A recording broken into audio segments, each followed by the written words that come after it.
दोस्तों नमस्कार।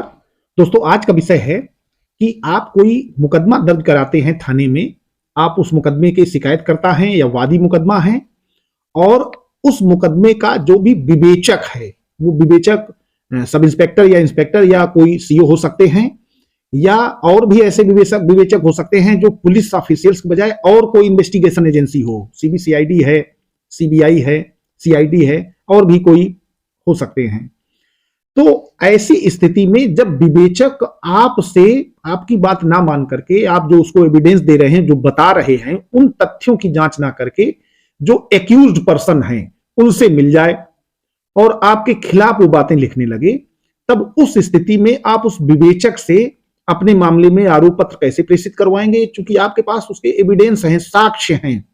आपके गवाह हैं, आप स्वयं गवाही देना चाहते हैं। चूंकि गवाही को लिखने वाला तो विवेचक ही है, आप पता चले बताते कुछ और हैं, वो केस डायरी में क्या लिख रहा है आपको जानकारी भी नहीं है। तो ऐसी स्थिति में आप पता चले नक्शा नजरी बनवाने जाते हैं मौके का, आप कहते हैं कि यहां था, यहां ब्लड पड़ा था, यहां ऐसा हुआ था, वो उसको बजाय थाने में बैठ करके नक्शा बना रहे हैं ताकि आपका केस कमजोर हो जाए, और उधर जो आपके विरोधी हैं माने एक्यूज पर्सन है उनसे मिल गए हैं। तब ऐसे चूंकि आजकल 99% मामले इस तरीके के आ रहे हैं जिसमें वादी मुकदमा बहुत परेशान है, बार बार पूछते हैं। हमारे साथ ही ऐसा होता है कि हम लोग कोई 156(3) के अंतर्गत कोई एफआईआर दर्ज करवा देते हैं ताकि उसमें इन्वेस्टिगेशन हो और एविडेंस लाया जाए रिकॉर्ड पर, इन्वेस्टिगेशन ऑफिसर एविडेंस ले आए। लेकिन इन्वेस्टिगेशन ऑफिसर उस मामले में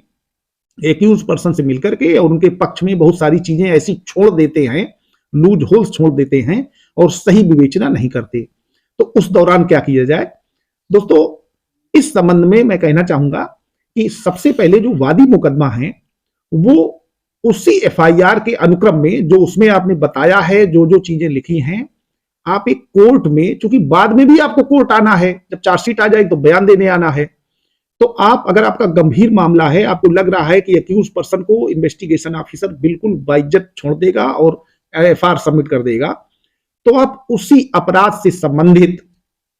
एक इस्तगासा या कंप्लेंट केस या परिवाद, हिंदी में परिवाद बोलेंगे, उसकी रिलीवेंट जो भी कोर्ट हो, जिस कोर्ट में वो परिवाद चलने लायक हो, जिस जुरिडिक्शन के आधार पर वो परिवाद आ सकता हो, अपने किसी वकील साहब से मिलकर के एक परिवाद अवश्य दाखिल करें और उस परिवाद में अपने 200 के बयान करा दें। 202 के एविडेंस में आपके जो भी साक्षीगण हों, आपके पास जो जो मटेरियल हो, जो जो डॉक्यूमेंट हो, दस्तावेज हो, वो कोर्ट में उसी पोजीशन में सबमिट करा दें अपने साक्षीगणों की सूची के साथ,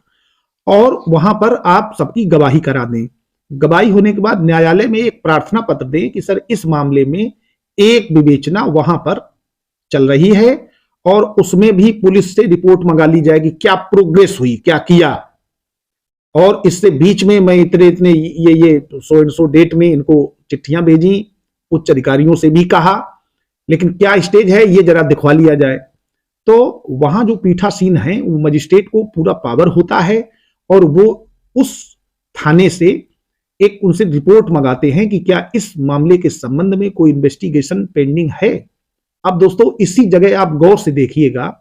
आप वादी मुकदमा हैं, आप न्यायालय में आकर के कोर्ट में अपने बयान दे रहे हैं। 200 और 202 में आपके जो साक्षीगण हैं जिनको आप अपने मामले में गवाह बना रहे हैं, उनका एविडेंस हो रहा है, और जो भी आपके पास डॉक्यूमेंट्री एविडेंस है वो भी आपने सबमिट कर दिए हैं। अब दरोगा जी मजबूरी में, चूंकि उनसे जब पूछा जाएगा और यहां से लेटर भेज दिया जाता है, तो सारा सब कुछ देख करके अब वो कुछ और लिख रहे थे, आप यहां कुछ और बता रहे, तो कंट्राडिक्टरी स्टेटमेंट हो जाएगा। इसलिए दरोगा जी बिल्कुल राइट टाइम होकर के आपका बिल्कुल सुटेबल चार्जशीट की तरफ बढ़ेंगे। आपके वही गवाह जो यहां आपने बयान कराए हैं उनके वहां बयान लिखेंगे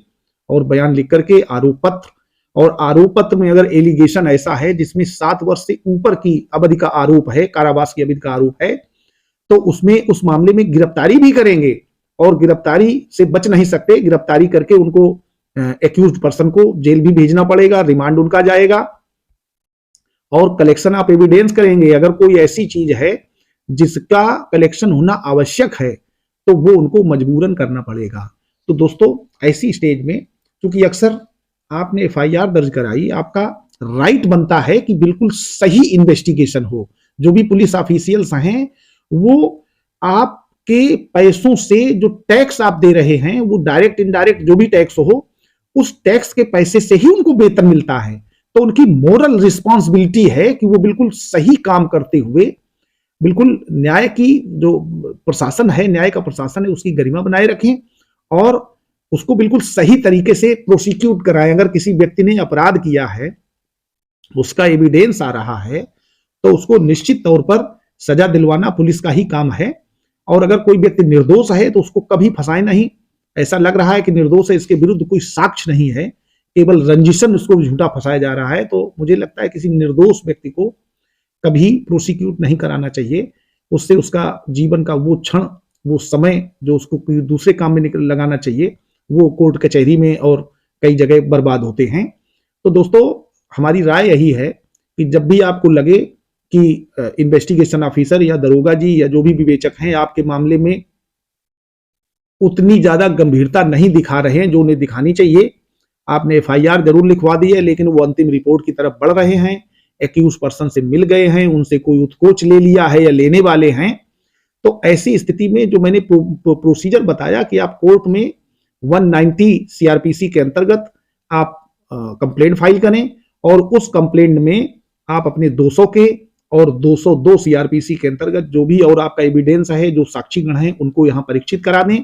और परीक्षित कराने के बाद जो भी आपके पास डॉक्यूमेंट्री एविडेंस हो, आपकी कोई मेडिकल रिपोर्ट हो, वो सरकारी अस्पताल की हो या प्राइवेट आपने कराई हो, आपके पास और कोई ऐसी रिकवरी हो, कहीं कोई चीज आपकी लूट चोरी हो गई है, उसका कोई बिल है, या कोई और दहेज का मामला है तो आपके पास और जो भी आपने दहेज दिया था उनके बिल्स हैं, या जो भी आपके पास डॉक्यूमेंट हैं अपने गवाहों की सूची के साथ, वो न्यायालय में दाखिल कर दें, ताकि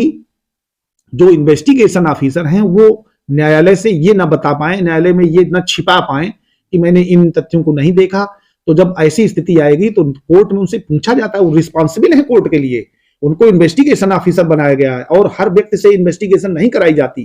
तो उनसे पूछा जाता है कि क्यों ना आपको ट्रेनिंग पे भेज दिया जाए, क्यों ना आपके डिमोशन के लिए चिट्ठी लिखी जाए, अगर उन्होंने कोई ऐसा गलत काम किया है।